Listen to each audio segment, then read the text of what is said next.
देवता भी इस धरती पर तरसते हैं आने के लिए।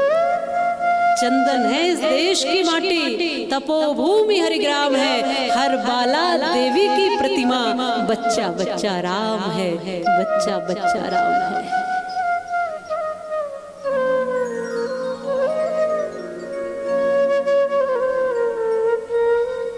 ये वो धरती है जिस पर देवता आने के लिए तरसते हैं। संभव नहीं है उनके लिए, लेकिन हम सबको मिली है। इसलिए इस मातृभूमि की रक्षा और इस मातृभूमि के लिए कर्तव्य जो है वो हम सबको पता होने चाहिए।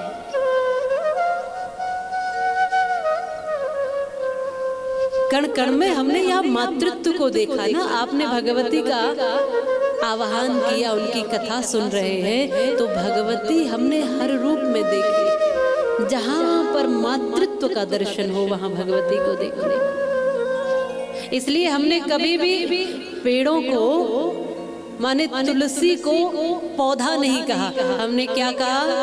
तुलसी मैया, तुलसी माता कहा ना। माता कहकर पूजन किया तुलसी का, पौधा नहीं माना तुलसी को।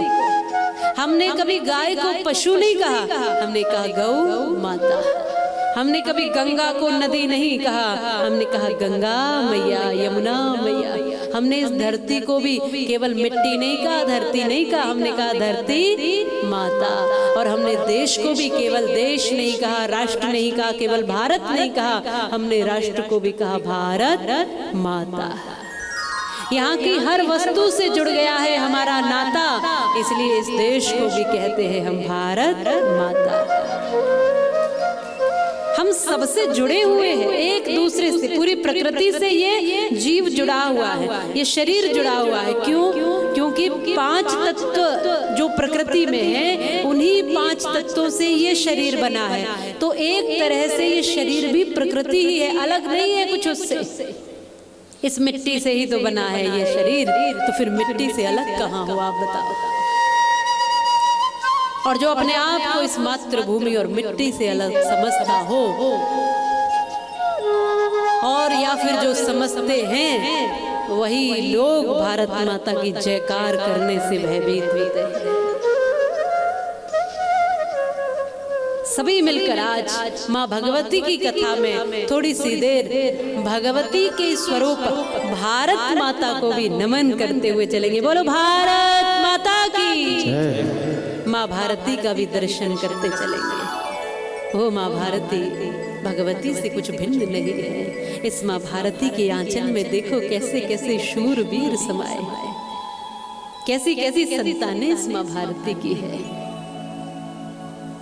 यहाँ पर समय समय पर जब आवश्यकता थी, तब समय समय पर बंधुओं माताओं भारत माता के सपूतों ने अपने प्राणों तक को आहुत किया है, लेकिन इस भारत माँ की आबरू को जाने नहीं दिया है। मातृशक्ति के रूप में इसने दुर्गा बन करके, कभी पद्मावती बन करके, कभी लक्ष्मी बाई बन करके, हांडी रानी बन करके, अलग अलग रूपों में इस मातृभूमि के लिए कार्य किए हैं। जीवन लिया भी है और जीवन दिया भी है। आज भी भारत माता के सपूत इसी मिट्टी के लिए जीवन देना भी जानते हैं और जीवन लेना भी जानते हैं। सीना चौड़ा करके सीमा पर खड़े हो जाते हैं जवान सैनिक। जिधर से भी गोली आए चारों तरफ के लिए होशियार और सावधान होकर के सीना लगा देते हैं। मेरी मिट्टी पर, मातृभूमि पर एक गोली नहीं आ जाए, इसके लिए सारा पूरा, चाहे मेरा सीना छलनी छलनी हो जाए, सीना खड़ा कर देते, अड़ा देते हैं और इस मातृभूमि की रक्षा करते हैं। वर्षों तक गुलामी झेली है इस देश ने। बंधुओं माताओं, इस बात को स्मरण रखना, बरसों तक गुलामी झेली है। कभी मुगलों की, कभी अंग्रेजों की, तमाम गुलामियां झेली। उस गुलामी के समय में शिक्षा से हम दूर चले गए, अपने शास्त्रों से दूर चले गए। नालंदा जैसे, तक्षशिला जैसे विश्वविद्यालय, महाविद्यालय सब जला दिए, शास्त्र जला दिए गए हमारे। क्योंकि उन शास्त्रों को अध्ययन करने से तो हम बुद्धिमान बनते थे, उनमें सब कुछ था। सारी खोज उन शास्त्रों में थी, वो सब समाप्त कर दिए गए। हमको शिक्षा से वंचित किया, स्वतंत्रता से दूर किया, हमारे सपनों को समाप्त कर दिया। किसी की आंख में यदि सपने कोई देख भी लेना तो उस आंख को नोच लिया जाता था। एक ऐसा समय था। किसी के कंठ में अगर वंदे मातरम का भाव उठे तो उसके कंठ को ही, कलेजे को बाहर निकाल लिया जाता था। किसी के सीने में भारत माता की जयकार का उद्घोष हो तो सीने को छलनी कर दिया जाता था। और सभी माताएं जो गर्भवती माताएं होती थी, उन माताओं को सपोलों की माँ कह करके तब तक मारा जाता था जब तक उनका गर्भपात नहीं हो जाता था। इतने इतने अत्याचार इस देश ने झेले हैं। गांव के गांव में आग लगा दी जाती थी, युवाओं को फांसी पर लटका दिया जाता था, गोलियों से भून दिया जाता था, काले पानी तक की सजाएं दे दी जाती थी, काल कोठरी में डाल दिया जाता था। इतने कोड़ों की मार सहन करनी पड़ती थी। जो वो चाहते थे मुगल या अंग्रेज वैसा वैसा करते थे। और तमाम अत्याचार हम सब के ऊपर, हमारे बड़ों बुजुर्गों के ऊपर करते रहे। जीते जी लोगों की खाल मचवाते रहे। धर्म बदल लो, यही भाव रहता था उनका। सनातन धर्म को छोड़ दो, मुगलों के समय ये भाव था। बंदा बैरागी पंजाब का व्यक्ति, उसने तो धर्म बदलने से मना कर दिया था, तो बीच चौराहे पर उसको लटका करके और जीवित व्यक्ति को गरम गरम लोहे के चिमटे आग में डाल करके उसकी खाल को नुचवाया था। जीवित व्यक्ति की खाल नोची गई, खून बहता चला गया। प्राण निकलने वाले थे और खून निकलने के बाद शरीर की क्या अवस्था होती है आप बताइए। अरे पीला ही पड़ जाता है बिना खून के। तो जब चेहरा पीला पड़ने लगा तो बंदा बैरागी जो पंजाब का ऐसा शूरवीर शेर था कि उसने उस बहते हुए खून को हाथों पर लेकर के मुंह पर लगाना शुरू करा। सबने कहा कि ये क्या करते हो? बोले अब प्राण थोड़ी देर में निकल ही जाएंगे, रक्त सारा बहा जा रहा है तो चेहरा भी पीला पड़ जाएगा, पर मरते समय में पीला चेहरा लेकर नहीं, आगे आने वाली पीढ़ी को चेहरे की लालिमा देकर जाना चाहता हूँ। इसलिए इस चेहरे पर मैं लाल लाल रक्त लगा रहा हूँ, लाल चेहरा देकर जाना चाहता हूँ। आगे आने वाली पीढ़ी ये न कहे कि बंदा बैरागी पीला चेहरा लेकर गया था। माने डर के मारे, डर के हुए, भयभीत होते हुए गया। ये नहीं, लालिमा के साथ गया, वीर भाव के साथ गया, निडर होकर इस धरती से गया। छोटे छोटे बंदा बैरागी गुरु गोविंद सिंह के बच्चों की कहानी तो आपने पढ़ी होगी। दीवारों में चुनवा दिया था और वो छोटे छोटे 8-10 वर्ष के बालक दीवारों में हंसते हंसते चुन गए, लेकिन उन्होंने धर्म नहीं बदला। भगत सिंह का नाम सुना, राम प्रसाद बिस्मिल का नाम सुना होगा, चंद्रशेखर आजाद, सुभाष चंद्र बोस, इन तमाम क्रांतिकारियों ने अलख जगाया और अपने प्राण तक आहूत किए। तब जाकर के हम और आप सबको ये स्वतंत्रता मिली है और ये कथाएं सुनने का अधिकार मिला है। उस समय पर हम नहीं कर सकते थे। और केवल ऐसा नहीं कि उसी समय प्राण दिए, आज भी देख रहे हो ना आप, तमाम लोग अपने आप को, अपनी प्राणों को हथेली पर लिए हुए सीमा पर खड़े। कोई बर्फ में दबा है फिर भी खड़ा है, कोई तप रहा है धूप में, कोई बारिश में, कोई बर्फ में, पर फिर भी चिंता नहीं है। केवल चिंता एक बात की है कि मेरा देश सुरक्षित रह सके, मेरा भारत सुरक्षित रह सके, मेरा राष्ट्र सुरक्षित रह सके। केवल एक यही चिंता है। उन महापुरुषों को भी, उन वीर पुरुषों को भी यही चिंता थी। राम प्रसाद बिस्मिल कहते थे, सरफरोशी की तमन्ना अब हमारे दिल में है, देखना है जोर कितना बाजुए कातिल में है, वक्त आने दे बता देंगे तुझे ए आसमां, हम अभी से क्या बताएं क्या हमारे दिल में है। ऐसा उद्घोष किया करते थे। उनसे जेलर ने पूछा था कि क्यों मर जाते हो तुम देश के लिए, क्या मिलता है? ये आज की जवानी के लिए प्रेरणा है।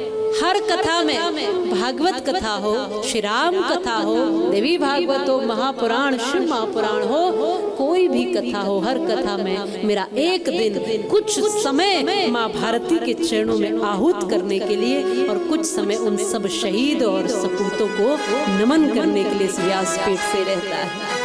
और वो इसलिए रहता है कि जिन्होंने अपने प्राण तक दे दिए, क्या उनके लिए कुछ समय नहीं दे सकते? अरे क्या केवल 26 जनवरी और 15 अगस्त पर ही तिरंगा लहराना है?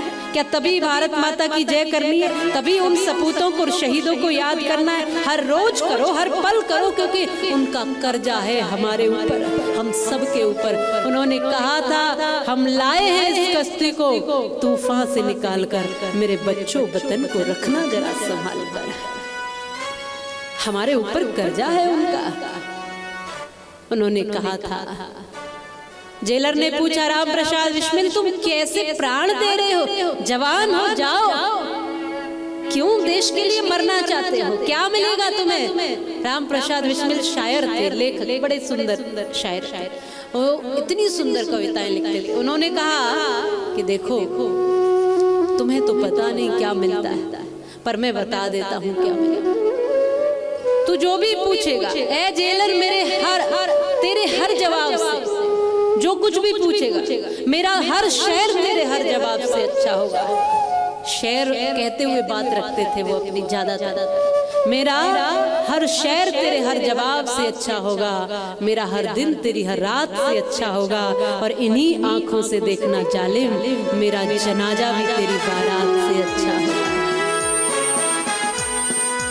इसलिए प्राण दे देते, हंसते हंसते प्राण दे देते थे, हंसते मुस्कुराते आहूत कर देते थे। बड़े कष्ट झेले हैं माताओं, बड़े कष्ट झेले हैं इस देश, आतताइयों के, आतंकियों के। ये देश सोने की चिड़िया कहलाता था, और जैसे आज आपके घरों में अनाज के ढेर लगे रहते हैं ना, गेहूं, चावल इत्यादि, वैसे आप जानते हो इस देश में सोने चांदी के ढेर लगा करते थे। कुछ पीढ़ियां पहले भी चले जाओ तो भी सोने की कमी नहीं थी इस देश में, सोने और चांदी के ढेर लगा करते थे। लेकिन क्या हुआ? लूटने वाले लूट कर ले गए। कहाँ चला गया मयूर सिंहासन, पता ही नहीं। कहाँ चला गया कोहिनूर? देखो यहाँ तो नहीं, लेने वाले ले गए, लूट कर ले गए इस देश को। और क्यों लूटे, कैसे लूटे? हमारी कमियों के कारण, अपनी ही गलतियों के कारण। उन्होंने एक एक को निशाना बनाया, और जब एक को लूटा जा रहा था, एक राजा को लूटते थे, दूसरा चुपचाप बैठता था। दूसरा चुपचाप इसलिए बैठता था, मेरा क्या जा रहा है, मेरा क्या बिगड़ रहा है, अच्छा है वो हार जाए। लेकिन उस पर आधिपत्य कर लिया तो दूसरे को भी फिर युद्ध के लिए ललकार दिया, और दूसरे पर भी आधिपत्य कर लिया, और ऐसे कर करके देश को गुलाम बना दिया लोगों ने। आज भी तो हम ऐसे ही करते हैं। अगर दूसरे के घर में कहीं समस्या है, कोई कष्ट है, कोई अभाव है, कोई दुख है, पड़ोसी परेशान है, तो हम चुपचाप अपने घर आराम से बैठे रहते हैं। हमें क्या लेना देना, हमें क्या मतलब है। पड़ोसी के घर दिक्कत है, पड़ोसी के घर आग लगी है, पड़ोसी के घर समस्या है, पड़ोसी के बेटी के साथ समस्या है, बेटे के साथ समस्या है, पड़ोसी जाने, हम क्या करेंगे। हम चुपचाप बैठते हैं। दूसरे के घर आग लग गई, पड़ोस में आग लग गई, क्या करेंगे? हम अपने घर बैठेंगे। यदि ज्यादा से ज्यादा किया तो क्या करेंगे? बाहर निकल के तमाशा देख लेंगे, ओ घर जल रहा है। पर ये बात भूल जाते हो कि आग अगर पड़ोस में लगी है और नहीं बुझाई गई तो तुम्हारे घर तक भी आने में देर नहीं लगेगी। ये बात भूल जाते हो। आज यही बात समझाने के लिए आपको इस देवी भागवत कथा में भारत माता की कथा सम्मिलित की गई है। ये समझ में आपको आ जाए कि आग यदि किसी कोने में भारत के लग रही है कहीं पर भी, तो हमारे घर में आने में भी देर नहीं लगेगी। यदि कहीं पर भी किसी बेटी के साथ बलात्कार होता है तो फिर कहीं दूसरे कोने पर, किसी दूसरे गांव में, किसी दूसरे घर में, किसी दूसरे मोहल्ले में, तो बेटियां हमारी भी सुरक्षित नहीं है। इस बात को समझ लेना। कहीं भी अगर गौ माता के साथ अत्याचार हो रहा है, गौ माता काटी जा रही है, तो समझना हमारा धर्म भी सुरक्षित नहीं है। यदि आज भी कोई भारत माता की जय जयकार इस देश में रहकर भी नहीं करना चाहता, तो समझना कि इसके भीतर गद्दारी है, वफादारी नहीं है। यदि आज भी किसी को तिरंगा लहराने में समस्या है, भगवा लहराने में समस्या है, जय श्री राम कहने में समस्या है, राम जी की जय बोलने में समस्या है, तो समझना इसके मन में चोर बैठा है, इसके भीतर गद्दारी बैठी है, इसके भीतर इस मिट्टी के प्रति प्रेम नहीं है। इस मिट्टी को माँ वही मान सकता है जिस मिट्टी में हमारे पुरखों की राख मिली हुई हो। अरे बाहर से हुआ आया हुआ आता ताई कहाँ इस मिट्टी की महिमा जानेगा। वो इस मिट्टी पर अपना कब्जा तो कर सकता है, लेकिन इसको माँ कैसे मानेगा। मिट्टी तो हमारी है ना, पुरखों की राख मिट्टी, इस मिट्टी में हमारे पुरखों की मिली है ना, इसलिए इस पर हमको गर्व है।